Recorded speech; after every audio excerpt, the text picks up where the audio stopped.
येवला तालुक्यात विविध ठिकाणी दत्तांची भजने गात दत्त जयंती उत्सव मोठ्या आनंदात साजरा झालाय। मार्गशीर्ष महिन्यात शुक्ल पक्षातील पौर्णिमा तिथीला मृगशिरा नक्षत्रावर श्री गुरु दत्तात्रेयांचा जन्म होतो, म्हणून हा दिवस दत्त जयंती म्हणून साजरा केला जातो। या महिन्यात ब्रह्मा विष्णू आणि महेशाचा अवतार असणाऱ्या दत्तात्रेय महाराजांची जयंती साजरी होते। याच अनुषंगाने येवला शहरातील दत्त मंदिरे तसेच ग्रामीण भागातील पिंपळगाव लेप पुरणगाव येथे दत्त जयंती साजरी करण्यात आली।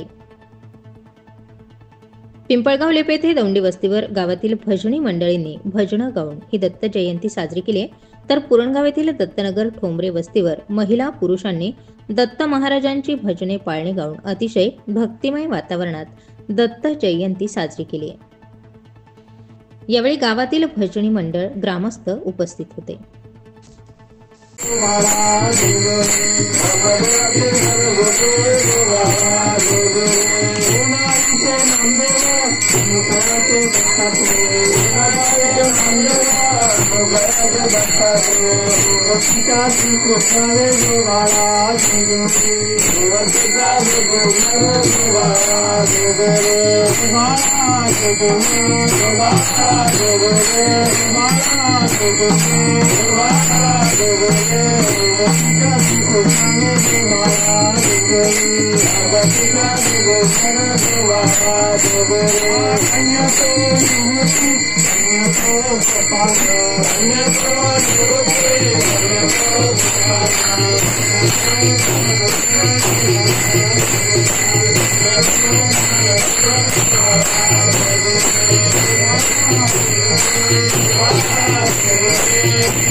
स्टार 24 फास्ट न्यूज साठी दीपक ढोकळे, येवला।